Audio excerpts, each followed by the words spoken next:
Yeah, it's mindset cafe, we all about that mindset. Gotta stay focused, never settle for less. It's all in your head, how you think you manifest. So get ready to rise, cause we about to be the best. Gotta switch it up, gotta break the old habits. Get your mind right, turn your dreams into habits. No negative vibes, only positive thoughts.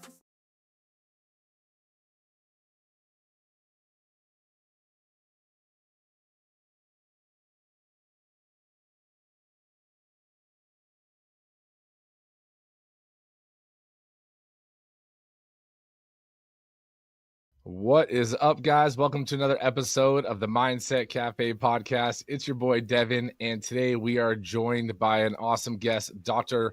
Rob Leone. He is a professor of human resource development. He is a leadership expert and the co-founder of Black River Performance Management. With over 20 years of experience in leadership, in organizational development, and performance improvement, Rob has really dedicated his career to helping businesses create a work culture that really fuels the human spirit rather than drain it. So I don't want to dive too much into his story because I want him to be the author of that and really narrate that. But without further ado, Dr. Rob, thank you for taking your time out to, hop on and drop some knowledge today. Thanks, man. I appreciate you having me here. I'm excited for this. So I always like to start with, the backstory, right? What was your childhood like and what was that, journey? That back, huh? Yep. I'm actually Canadian. And so I was born north of the border. I have now lived in the US longer than I've lived in Canada. But just a really, I would say, average family. And what I mean with that is middle class parents working hard to try to do better for themselves and for the kids. Grew up playing hockey, grew up playing soccer. I think it's a given, right? If you're Canadian back then, you had to play hockey when you grew up as it was part of your rites of passage. But yeah, people ask at times, so tell me a little bit more, like, what were you like in high school and things like that? And I was like, I have to think about that. I was not voted the least likely to succeed, but I also wasn't voted the most likely to succeed. I'm just right in the middle of the bell curve, and school wasn't super easy for me. But I'm a hustler, I like to push, like to drive, and so kind of created a nice little career out of strategy. I tell people if I didn't have a strategy, I wouldn't have made it anywhere, and that's what that's how I get through the day. That's how we build our business. That's how I balance right now working as a professor at a university as well as running a company. And so lots of balance, lots of flow, but also lots of grinding and just knowing the cycles and the routines so that I could show up every day as the best version of myself for my family and for other people I interact with. No, definitely. So what did your parents do growing up? Accountant and healthcare professional. So, Okay. yeah. So I had some So introductions to some professional lines, but never. My dad, as an accountant, had his own accountancy on and off over the years, but outside of that, like you talk about entrepreneurship at times, and that was just not a conversation at our dinner table. No, and that's what interests me with a lot of entrepreneurs is like, what was that turning point? What was that mindset shift or that moment you're going to bet, you really essentially bet on yourself? For you, what was that moment in your journey? Because I mean, having a PhD and everything, you went the college route, right? But Yep. what was the moment you're like, I want to launch a business? So there are moments before that that were really important, and one of which was working in this economic development space at the universities I was with, trying to help companies get off the ground or relocate to certain destinations, things like that. And what I found that is with my prep, my academic prep, not in economic development and not in entrepreneurship, but I learned to read people and learn to read opportunity and diagnose situations. So became skilled at determining when someone would come with a pitch or an idea, the vitality or the likelihood of success behind it. And so that became a valuable tool as I moved forward and started to build systems to integrate them and work with communities and things like that. But I remember having an issue with my car, and this is older. I was just after I finished my PhD, and just not having much cash to get it fixed. And something that made me pause was, look, the person I'm going to bring this car to went to school for maybe a year or 2 years. They learned it. They learned the issue, and they're going to fix it. Just like the surgeon that fixed my shoulder learned it and fixed it, So I was like, everything's learned. Like we're programmed, we're built in with overarchingly the tools and the capabilities to do a lot of great things in life. It's usually us that gets in our way. And to me, that was a real turning moment at that point to say, look, I'm in charge of my destiny to a certain extent, right? Like, and I can do some great things. And especially being in those economic development circles, looking around at these other startups and things like that, businesses and moms and pops, people were just going off a passion, and they didn't even necessarily have the know-how to write a business plan, how to build a business, how to lead a team, things like that. So I'm like, I got a couple things going for me here, so maybe I should dip my toe in the water. And so we started to do some things, indoor cycling studio that was kind of a boutique thing, which was a lot of fun and cool people, as you know, right, in your environment. So, and then we real estate, and then COVID did a number on a number of our businesses. And then our consultancy took off during COVID. And so it was one of those things that I was like, I don't want to fix bikes anymore. I'm just going to go and train and consult and do this. I miss the world we had, the team we had, and the community we had with some of these other businesses. But I just kind of dove into the consulting stuff full time. There's something you said something really interesting earlier, and I want to kind of dive into it. Right, you said you were able to read opportunities and see the validity in opportunities. Can you explain that a little bit? Sure. So one of the challenges people experience is this kind of concept of attribution error or misjudgment, and they misattribute factors to variables that aren't necessarily accurate or true. Right. So I'll give you an example that I shared with someone earlier today. Could have a leader that says, look, I'm good. I don't need help. I got it all under control. My team's awesome. Well, just because the team's awesome and it seems like things are flowing really well doesn't necessarily have anything to do with you as that particular leader. It could just be the dynamics of the team, the culture, the things that are occurring there. So ultimately, your team's one poor hire away from potentially falling apart, right? And so people kind of misinterpret or misappreciate what they have as a service line, right? So entrepreneurs are often passionate about a kind of a project, a topic, a tool, a widget, whatever you want to say. And it's not uncommon for them to inaccurately in their mind represent the appeal of something, right? Let's take wedding photographers. It's just a simple example. Lots of money to be made there, or at least there was before cell phones came around, right? But when you think about it, if that's your service line, how many repeat customers are you going to have on that service line, right? Whereas if it's a fitness facility and we're trying to drive fitness goals and stuff, people are going to come back day in and day out to build a capacity. And if they stop, they're going to come back, or they might not, they might go somewhere else. But there's a routine of how people live that integrates this consumership into their life. Whereas going back to that, the photography group, how many times are you going to get married? And, I've been married more than once, and I didn't hire a photographer the second time. Let me tell you that, right? Like, so it's one of those things that people sometimes move into things with an unrealistic expectation of the impact their product can have. And I remember us even sitting down and doing the projections on the cycling studio. And this is what a day pass will bring us versus membership and all these things. And if you're not careful and you don't check yourself, it could really grow and become something that it's really not likely to become. So it's good to surround yourself with people that can ask questions. It's good to be kind of growth minded and be open minded to the fact that, look, Devin, I want to do this.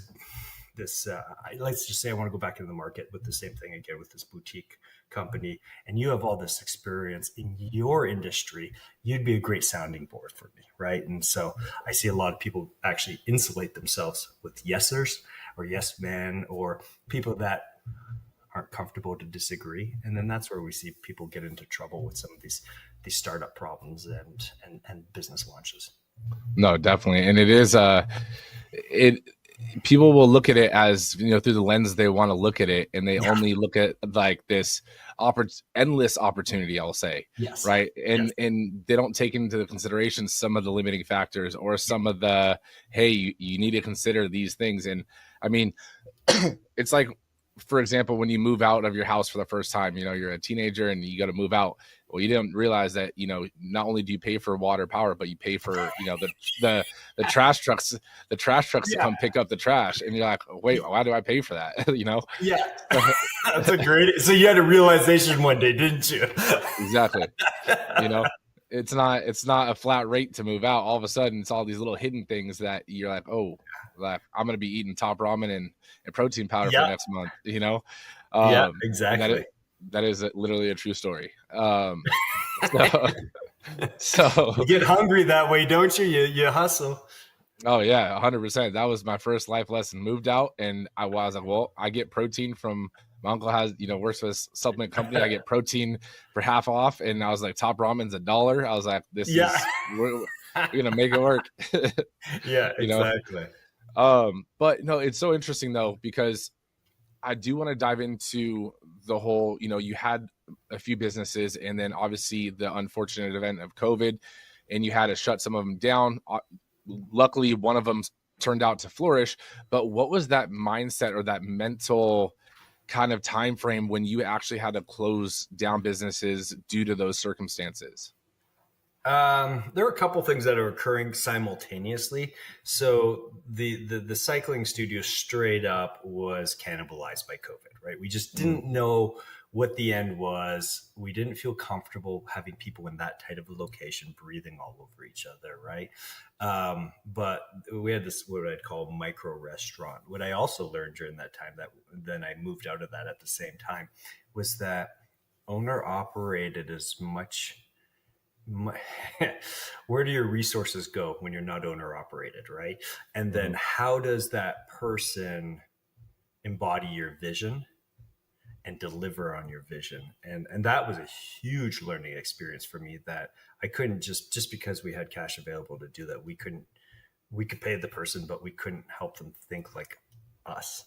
And so that was a real learning moment there too. And so there were all these different mixed emotions going on at the same time, because some things were market conditions, some things were beyond our control altogether.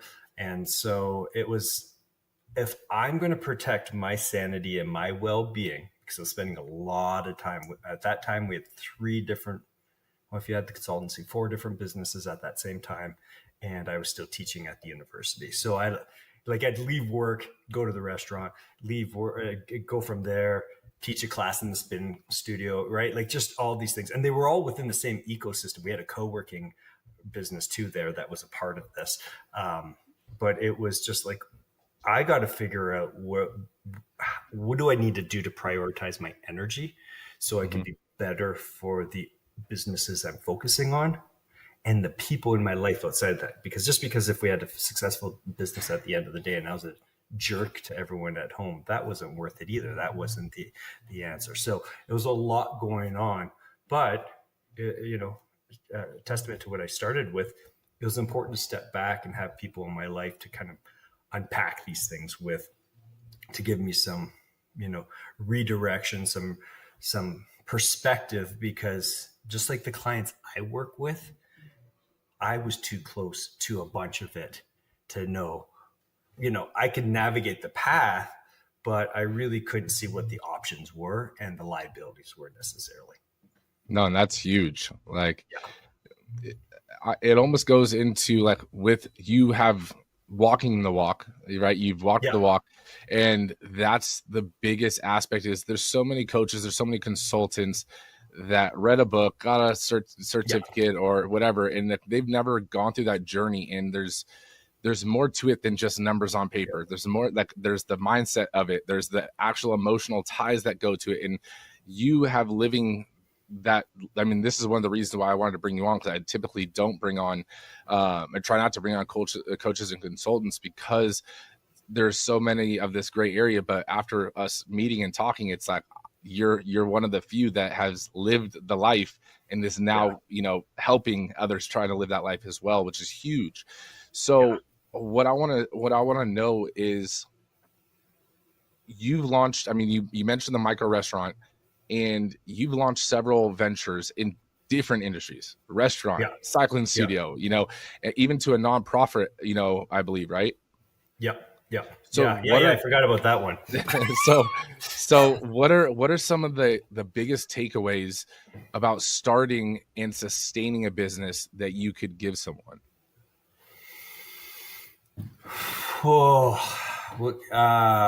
Gosh.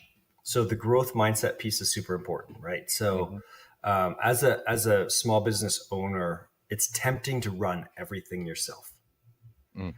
But at the same time, there's opportunities that you can grow into certain functions. And then I'm not proposing like I could be a marketing expert and I could just learn that, because I clearly can't. I have to hire someone because it takes too much time. But just like the fixing the engine thing, there's things that I can learn that would actually serve my business better. So for example, I'm super introverted, but I've learned the skills and developed the capacity to have more of an extroverted personality, to connect with people, to whether that's to promote products, drive sales, just do different things.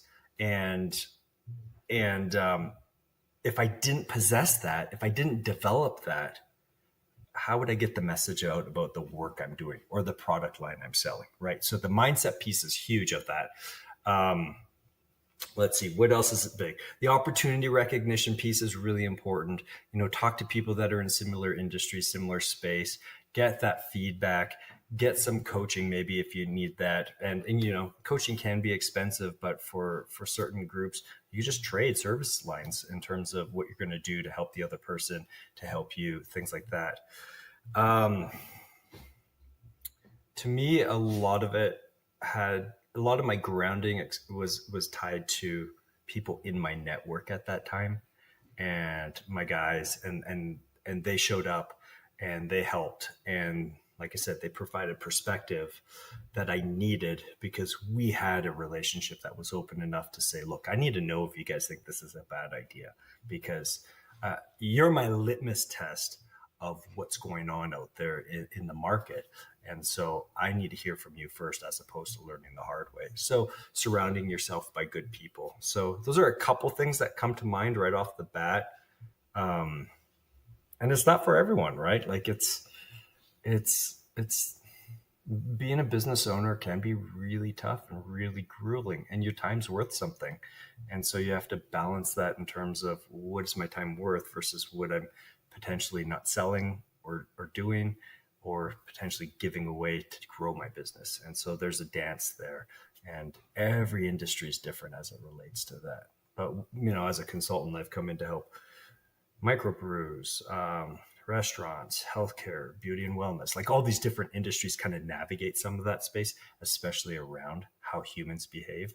So getting a little perspective in that area is helpful.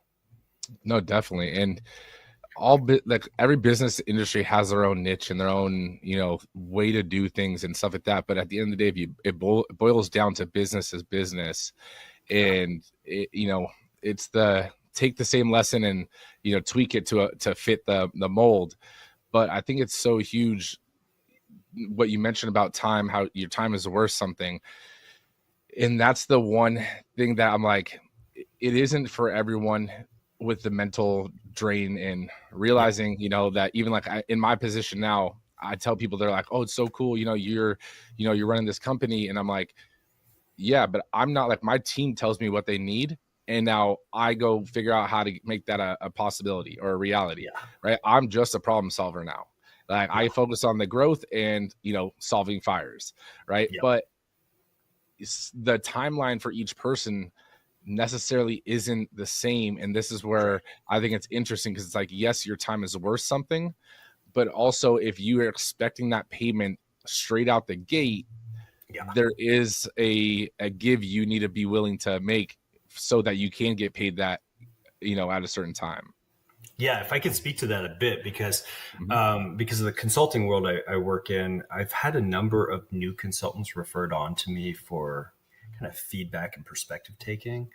And, to your point there, like there's a pipeline process here, Mhm. right? There's this pipeline process of building clientele. And if Mhm. you have something that people need immediately and you're the first in town or you're the best in town, not so much of a problem. Most Mhm. of us aren't the first or the best, right? And so when we're coming in, we have to grow to be the best to take our market share. But I've given away lots of time, lots of services, and I still do today. Like you could go on and sign up on my Calendly and just get connected, no problem, no charge.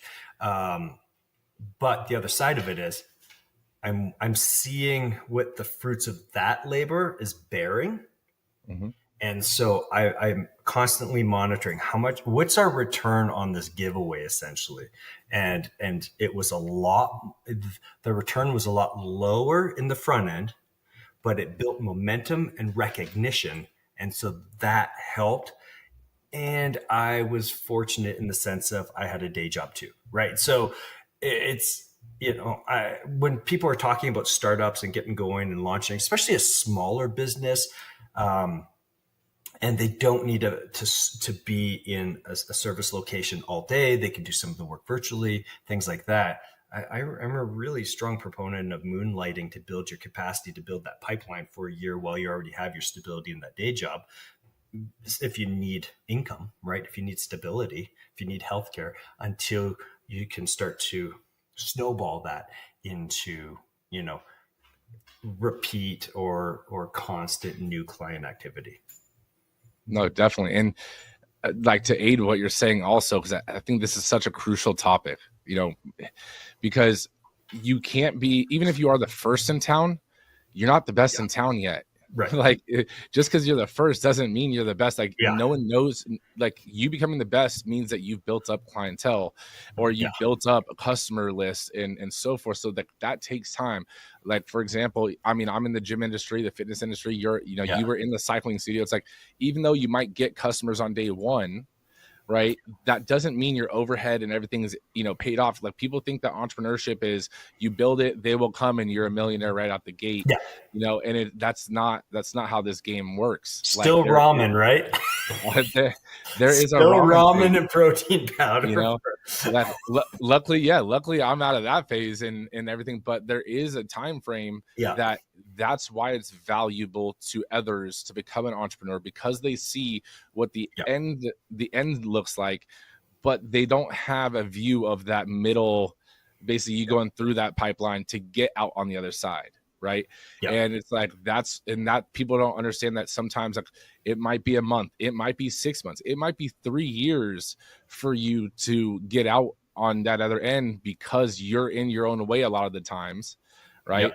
I didn't hire a mentor for our first year and a half in business, and that was me getting in my own way, thinking that I needed to solve every problem because I thought entrepreneurs did it themselves, right? And that was a huge learning curve. That was ego getting put aside, and having the humility to ask for help. And that's one of the biggest things. And that's where I want to kind of dive into the next thing that you talk about is, your work should fuel your human spirit and not drain it. Yeah. So when you were talking there, one of the things I was thinking of that was really coming to mind is, what's your time frame to measure your success here? Mm-hmm. Right? Because at what point is all the money I invested a sunk cost and it's time to exit? Right. Mm-hmm.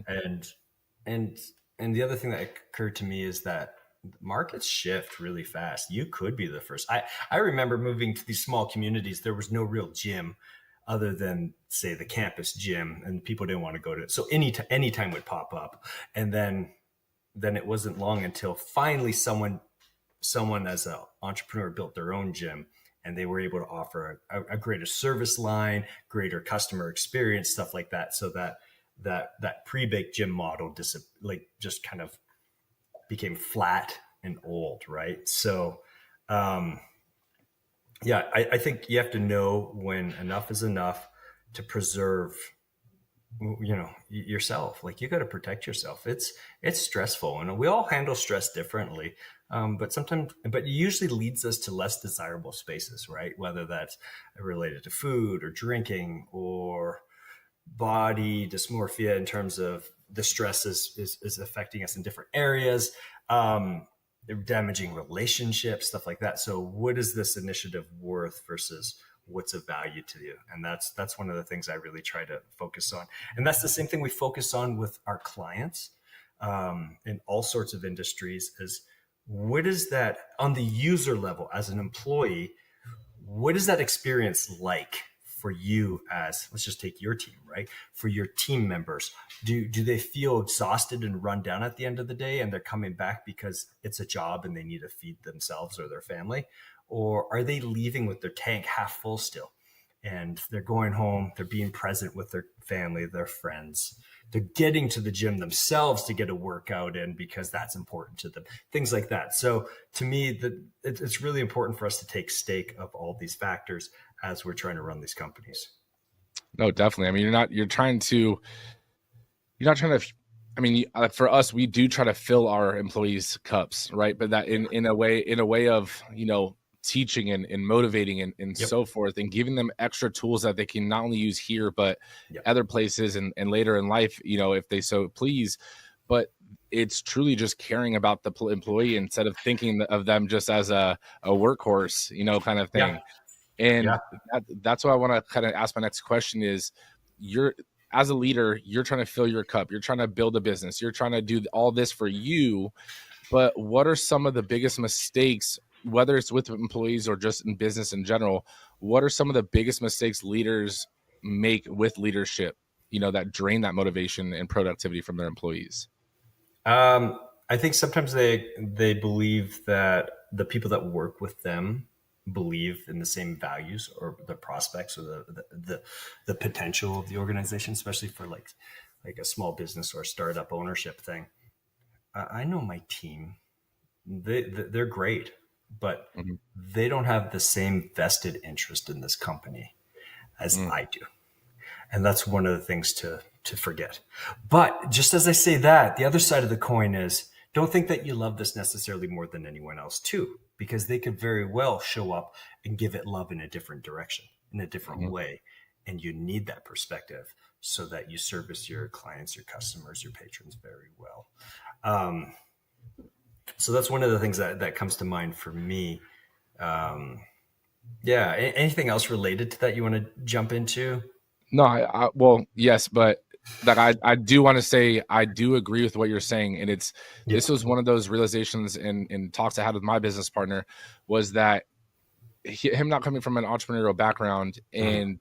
and us having that talk in the beginning with our first few employees, Yeah. because he was almost the bottleneck in terms Yeah. of, instead of teaching an employee how to do something, he was like, I Yeah. could do it better, or they're Yeah. not going to care about it as much as me. And I was like, dude, you can't think about it that way. Like, you got to let them flourish and essentially pour water on the seed so it can grow. Yeah. I was like, but at the same time, like, you never know what other people have going on outside, right? So the way I think about it is like, what if someone didn't have a father figure, right? And Mhm. now they're coming into work and you're coaching them, you're motivating them, you're giving them praise, but you're giving them correction as well. Yeah. And now they're actually they see the vision of the business and everything, but they're tied into this because this is their family. Yeah. Yeah. That's a great Right. point. One of the things that's easy to forget is what does it mean to be human, you in and of yourself, right? And so as the owner, if I could just think back when I was an employee, I don't like being yelled at. I don't like tough talked or just pull yourself up by the bootstraps type of thing. Like, there's a level of compassion and support and reciprocation that was important for me. Mm-hmm. I would be making a mistake if I didn't recognize that that's actually a human condition in many instances, and that our people need an element of that. I might be busy, but I also need to know how to pause and check in with Devin to make sure Devin's doing great, make sure Devin has what he needs so that Devin feels comfortable to ask questions, comfortable to come to me for perspective, for resources, or comfortable to come to me when you make a mistake, right? Like, because it's a growing period for a lot of people. And so I really see, to your point, like the seeds in the water, we're in this cult of, if we're doing this well, we're building and leading a business, but we're also cultivating people to be better humans and to go home and love better and support better and be better community members. And so we're concurrently building a community. And that's how I like to talk about it. In our organization, we're building a community because communities members look out for each other. This is not a transactional experience where everyone's just coming in, punching in, getting their own and moving on out to go home. That people have some basic psychological needs. And one of them is connection, and they need it somewhere. And I say this, and it's tough to hear, but just because you're married doesn't necessarily mean you have the connection you need back home. Yep. And so the workplace performs a very important role in socialization and giving people connection. And so it's something that it might not be important to me as maybe an introvert or as a person that just wants to hustle and grind. But that can't be the case for my team. Another way I talk about something like this is goal setting. I'm not, whatever my makeup is, whatever my design is I'm not a very specific goal setter. I kind of I see the targets and I really work to achieve targets, but I'm not really measuring things by goals and checkpoints and milestones. But it doesn't mean that my team doesn't need that, right? So one of the things we do with organizations is we bring them through goal setting work, and why setting goals on tasks and jobs and outcomes are important, because they provide a foundation for clarity between the individual and the leader. Well, just because I don't need them doesn't mean my staff wouldn't benefit from it. So it's one of those other examples. So I think about it in terms of the entrepreneurs listening, like, how are you accurately and clearly communicating with your team so that they truly understand what it is that you want accomplished, right? Because no one can read my mind, no one can read your mind. And and when a younger version of myself remembers, being frustrated with, why can't they just figure this out? It's so clear, you know what I mean? And it's not, because they see the world through their own lenses and their own experiences. And so I got to find a system to help bring them along with me. Right. And then realizing that system has to be adaptable as well, because each person learns different and everything like that. But one of the things I learned as well, through my entrepreneurial experience is like almost what Jocko Willings talks about in his book, the dichotomy of leadership. It's like when you view it, you're like, if your team is struggling, you could blame them for struggling, or you can reflect and be like, man, maybe I didn't give them all the tools that they needed. Right. And so one of the biggest things I do is ask, hey, this was supposed to be done this way. Maybe I didn't explain it well enough, or maybe I didn't, teach you how to do that. Like, let's go over it. Or just asking them like, hey, what do I need to do? Or what can I help you with to help improve, your job, improve your what's it called? Your ease of work, right? How can I make your life easier? And let them tell you, right? Because once you ask, a lot more people are willing to tell you. A lot of people are scared, employees are scared to ask for help. But if you're asking them, what can I do to help you? Then they're more willing to give you the raw meat that's on the floor. Like, hey, this is what life is really like down here, right? And so my next question is, you've worked with, some startups as well as some Fortune 500 companies. And I wanted to kind of see, is there common traits between the successful leaders of the startups and the Fortune 500, or is it kind of like night and day different? The thing that's really consistent is that connection element, that the team feels like they have a connection with their leader, so that they can ask questions. And the other piece that plays into this is the concept of psychological safety, that people are living and working in an environment that, I guess they're not living in the environment. They're existing in this work environment where their questions are appreciated. They're valued. They're not afraid of retaliation or retribution or being marginalized, right? And so that is true in every organization, in every size, when I see things successful. Another piece of this is, and if this is a takeaway for anyone listening, I think the most important leadership attribute, whether it's your startup, it's your Fortune 500, whatever it is consistency. To be consistent, because what happens is your team now knows how you're going to react to good news and bad. And that is empowering in and of itself, right? So you mentioned asking questions. Well, one of the big challenges with asking questions is sometimes we don't have the language, or we don't know what we don't know. So, I know I'm not hitting the mark, but I don't really know what I need help with, right? And so, so there's a lot of self-imposed pressure because they don't want to disappoint the boss, because they're afraid of how things might turn out. Well, when we have consistent leaders, we actually have a level of accuracy. We know how they're going to behave, good news or bad. And then the second point of it is that when you have culture on your side, when it's high quality, it's a lot easier for people to say, hey, boss man, I messed up. I need some help here. Or sorry, team, I let you down. And they hold accountability to each other, not just to the person that's cutting the paycheck. No, definitely. And I think sometimes even as business owners, we get scared to ask questions or ask what they need help with because we don't want to know the fires. We don't want to, and we want to think that the way we did it the first time is the best way. And we're scared of what the real answer is. Right. And so it's almost taking that humility to realize that you probably didn't build it the best way the first time. And that doesn't mean that you can't improve. So you just got to, ask. But I wanted to go into a funny topic, or a funny, I guess, aspect. The way you word it is you talk about give me growers, not showers. Can you explain that philosophy a little bit? Yeah. We should probably put some context to this, right? Because I know what everyone else is thinking right now. So I was doing a CEO retreat in the mountains, and I was giving a spiel. And I was kind of on my soapbox, and I said, give me growers, not showers. And the room just went silent. I had a couple people blush, and then other people just started to grin, right? So what we're talking about there, and this is from the blog that's on the Black River website, right? That it's talking about mindset. I want people that are open-minded, growth mindset. I don't need people that want to show me how smart they are or how important they are. There's an element of humility and trainability that's super important to me. If you're curious, come along for the ride. I'll take you with me.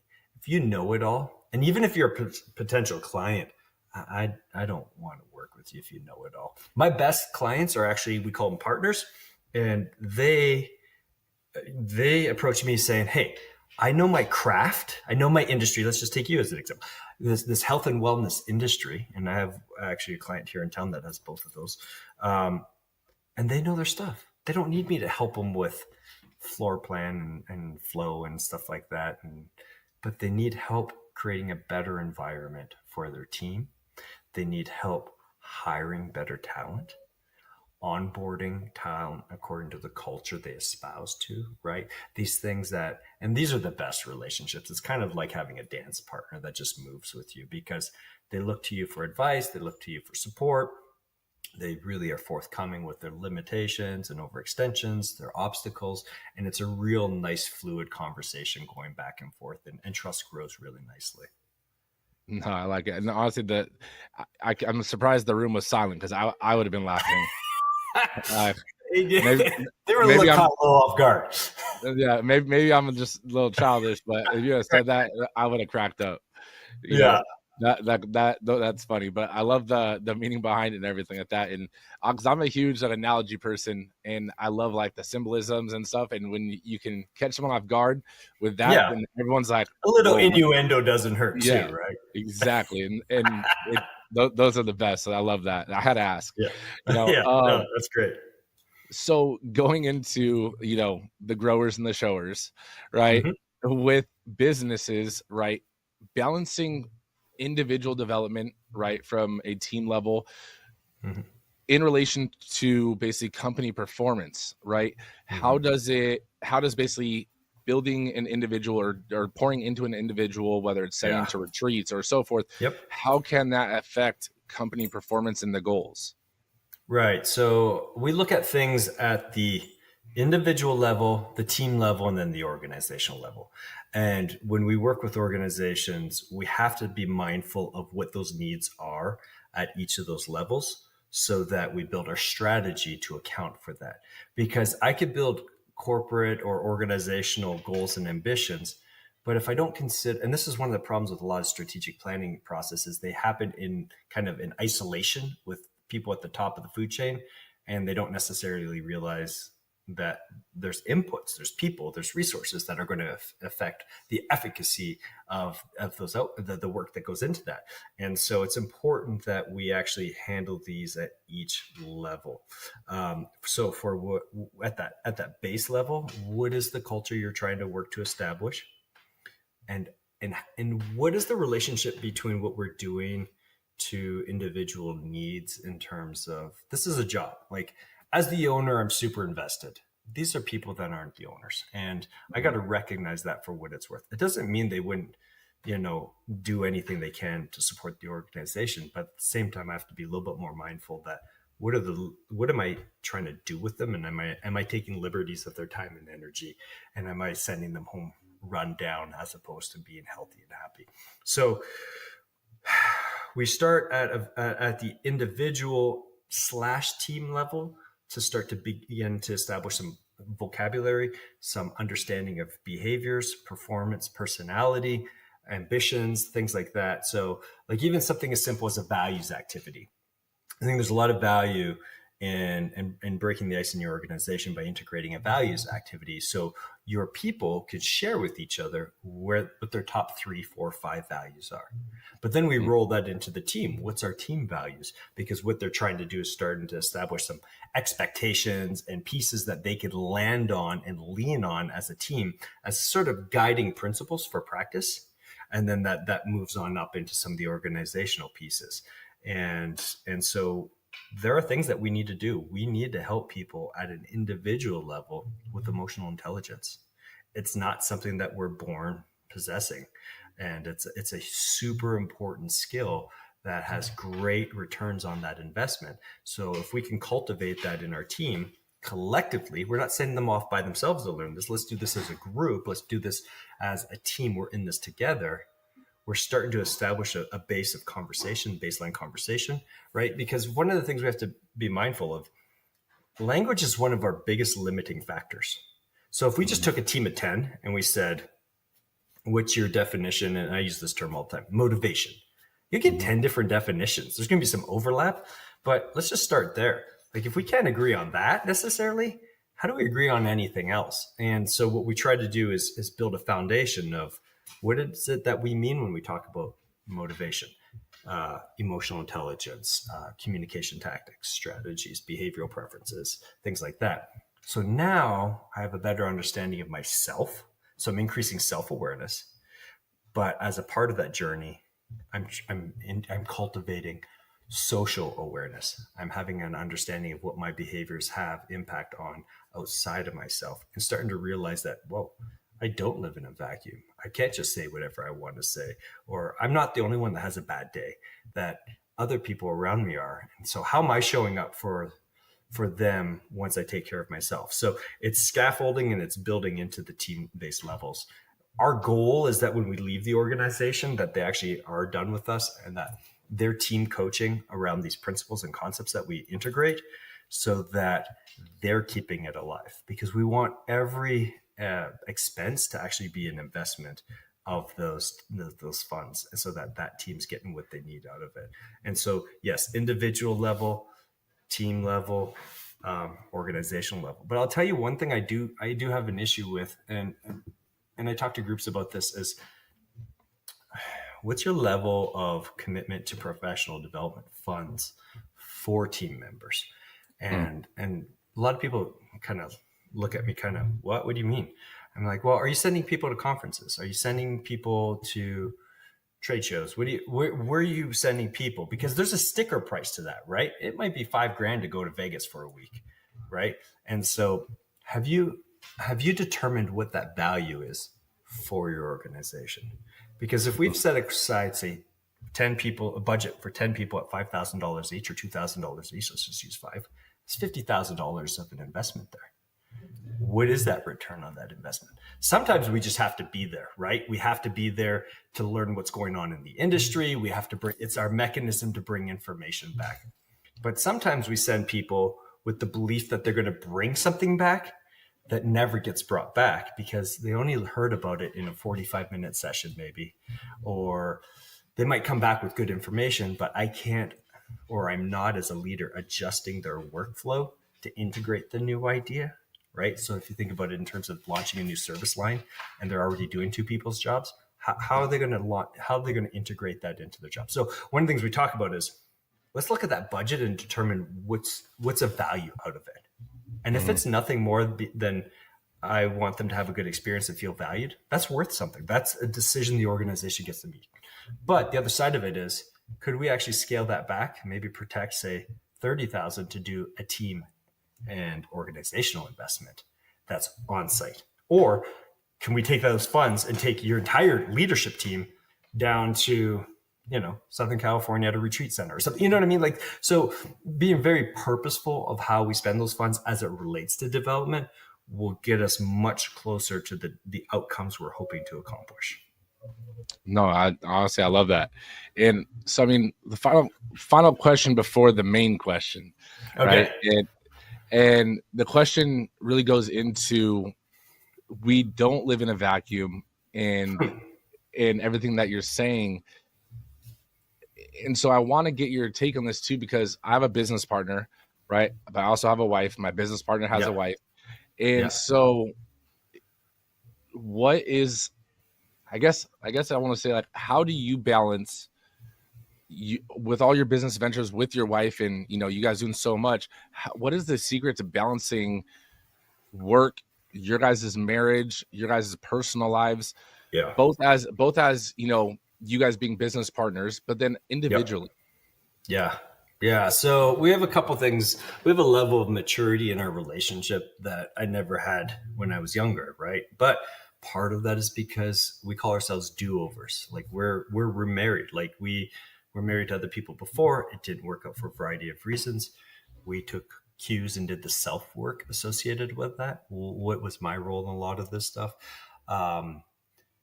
But I'll tell you, we do work in personality and behavioral areas. So we'll run diagnostics and assessments on people.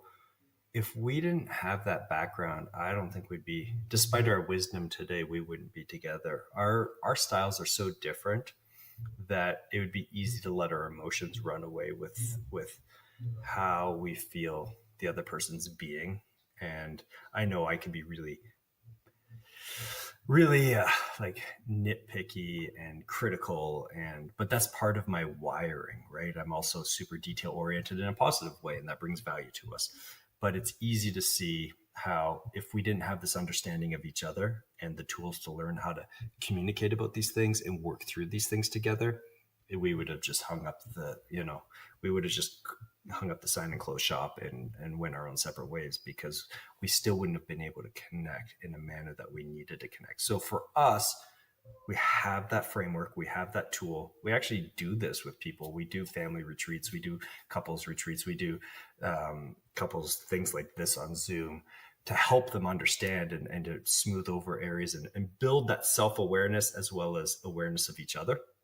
Mm-hmm. But the other piece that I think is super important, two other things, if I can. One, we realize we can't fill each other's cups all the way. Mm-hmm. She needs her friends and I need my things in my life, right? And so we're not pretending that we are each other's everything. We are each other's a lot, and it's been a lot of fun. But she needs to go out and be with her girlfriends. I need to go out and walk the rivers with my friends and do my fishing and hiking and stuff like that. And then, so we really embrace the fact that we need other people in our lives to help us feel whole. The last thing we have, and we have this agreement, and actually you mentioned growers and showers. If you go back to the blog page, there's one that says, did that feedback sting? You have 24 hours to get over it. And all those blogs are kind of light, tongue-in-cheek, kind of fun reads. But what we have this agreement that, we can only be pissed off for 24 hours. But what we do is, because what we recognize is, if you're not familiar with the concept of motion contagion, it's just like a contagious cold or flu. I could pick it up from someone else, right? And so if I come in just like you, if you go into the office one day and you're pissed off because you got cut off in traffic and then things just kept falling apart on your way in, that energy is going to follow you into the facility, right? And your people are going to pick it up right away. And they could have all been happy and joyous and good mood. And then all of a sudden, the energy of the group and the place just sucks, right? Emotion contagion. Well, we have that in our households. I come home from work really pissed off one day. And I hate it. I hate how this happens. I come home, she's so happy to see me, and I'm an ass. Like I'm totally hijacked by some emotional event. And then before I know it, she's pissed off and down and, ticked off about it. And that's not fair to her. So what we've done is we've done this thing that, I come in the front door and I'm ticked off or I'm just not feeling it. And so she asks how I'm doing and I tell her I'm not doing well. And so a little tongue in cheek, she says, well, you have 24 hours to get over it. And with a smile, a hug, and then we go our separate ways. And what we know is that if I want to talk about it, she'll sit down and talk with me. But sometimes I just need to go sit on the deck and let it pass through me.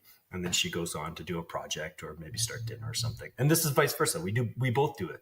But what we found in doing this is that once we've acknowledged it with each other and said, essentially, you have 24 hours to get over this, we're giving each other permission to sit in the suck.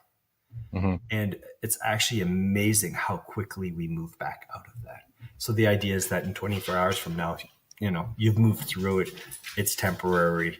It's not the end of the world. And so that's been a really powerful piece for us to have open, honest conversations with each other and to recognize that we're not the same people. And she might not be having a good day and I might be, but it's okay. We'll support each other, but also stay away from each other a little bit. No, honestly, I love that. That's so powerful too. I mean, not just being business partners, but being, even if, I know I'm not easy to be married to with my wife, right? And it's not that, I'm difficult or anything like that, but like being married to an entrepreneur, let alone both you guys being entrepreneurs, it is a life, for a spouse that is also not meant for everyone. Right. And exactly.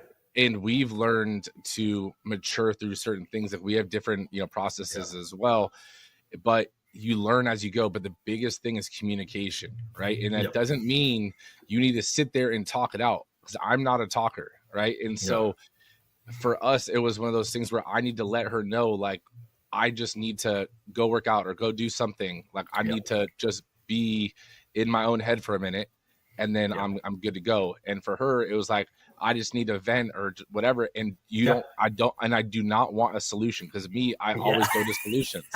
Right. Yeah. And then all of a sudden I'm the one getting in trouble. And I was like, I don't understand why I'm in trouble. You had a problem. I'm giving you solutions. And it's like, right. So you're not reading between the lines here very well, right? Yeah, exactly. I'm like, this is the easy solution. Just do this, and this, and it's solved. And she was like, you don't get it. And I was like, now I don't. But that is so crucial. And now for the big question, right? Yeah. That question is, and I will preface this by saying it is not a tombstone. Okay. Right. Yeah. Even though I say that, people still give me sometimes a tombstone answer, and we have to do this over again. Yeah. So this is the Rob Leon legacy wall, right? Yeah. And that legacy, not meaning anything connotating to legacy. This is just essentially a quote wall, right? Yeah. What is the one quote or message that you would leave for the up and coming generations that you've learned along your life's journey?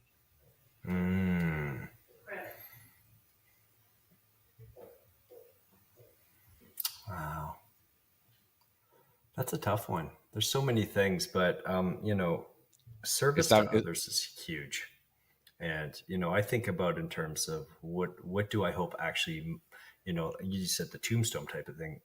I think about it's also like that. Like, what is the impact I want to have left on others? And he brought us together and he was there for us. And if I could kind of unpack that backwards into, especially since my boys are in their teens, they're in high school, getting ready to go to college stuff. It's starting to help them understand what's important, what are priorities, and that some of the most rewarding things in life have to do with others being a part of that journey with you. I love that.